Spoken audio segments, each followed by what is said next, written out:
The best part of my job, hands down, is making music with colleagues on stage. That is the biggest thrill.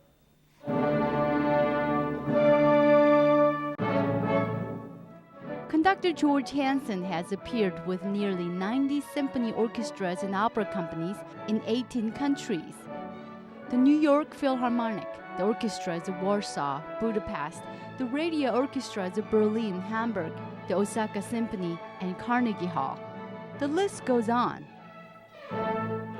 Just let it go. Here's just the violins, please. It's 70. Here's 3. But the orchestra where he spent the most time is the Tucson Symphony. Celebrating his 10th season, Hanson is the 16th conductor in the TSO's 77-year history. It's been a tremendous 10 years. I feel like I'm part of the community. Tucson is certainly part of me. Born in Minnesota, Hanson started his music career at a very young age. Well, I started playing the piano when I was 5. I wrote my first little piece of music, a minuet in G, at the age of 6. But my career as a composer never really took off, and I think we can all be grateful for that. I had wanted to be an astronaut. Then I moved on to becoming a race car driver and got very serious about that. I actually raced motorcycles for a while. Then decided, no, I think I'll become a doctor. But I still wasn't committed to music until sometime after I had a series of sinus operations and discovered that I didn't like hospitals. And I looked around at age 17 and announced, very much to my piano teachers and my parents' chagrin, that I had decided to go into music.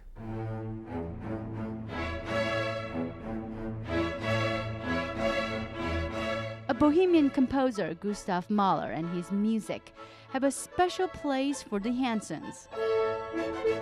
I think it was my freshman year in college where I heard a recording of Mahler's First Symphony. And I decided that that was the repertoire that I really wanted to do. And I found out years later that that piece had inspired my father to become a conductor. He had gone to a performance of the Chicago Symphony when he was 16 and said, you know, that's pretty cool trumpet parts. I think I might like to be a trumpet player. He wound up then going on to becoming a conductor. On his 24th birthday, Hanson shared the stage with his future mentor and teacher, Leonard Bernstein. Well, I remember I conducted this wonderful orchestra at Indiana University in a run-through of Brahms' Second Symphony, and there were probably 1,000 people in the audience. And then he said, well, you know, that's very nice, but here. And then he took my baton, and he stepped up on the podium, and he conducted. He didn't say a word, and it completely changed the sound of the orchestra. And the entire audience in the orchestra was everyone was just watching and observing and experiencing this. And then he came to a spot where the music kind of died down, and he stopped, and the whole place burst into applause. And then he took the baton and he handed it back to me, and he said, now, you do that. And that was my first lesson with Leonard Bernstein. I got to work with him then in Los Angeles and in Tanglewood. Then in 1985 and 1986, I assisted him at the Vienna State Opera for a world premiere of his. Went on to do some other projects and was in touch with him until really a few months before he passed away. Here's 73, 3, and... Hanson spent much of the last 10 years traveling. In 1994, as music director of Anchorage, that was my first music directorship. I flew back and forth from New York to Anchorage on a monthly basis. When I got the Tucson position in '96, I moved here and then commuted back and forth to Anchorage. In 1997, I was offered a position in Germany, in Wuppertal, to run a German opera house and orchestra and concert series, of course. And I hesitated, but I have to say I'm certainly glad that I did it. It led to my meeting my wife, Petra, and our wonderful boys, James and Victor and Max.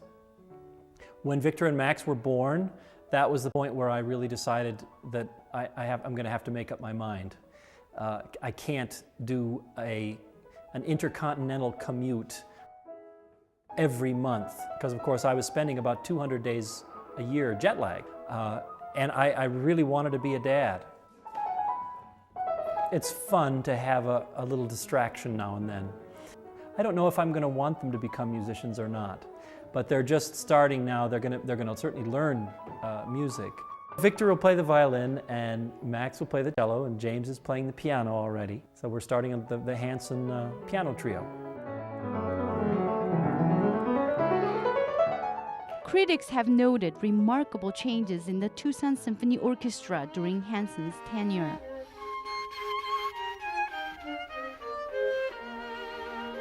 The conductor's role is a complex one, because he not only has to determine things like the tempo of the piece and the balance and the dynamics, but the conductor in a lot of ways has another aspect of the job where he sets the tone, the atmosphere of the music making. That happens primarily in the rehearsals. And that's where conductors, whether you're just starting or you've got a number of years of experience like I have, you're constantly learning and hopefully improving on that aspect of the job.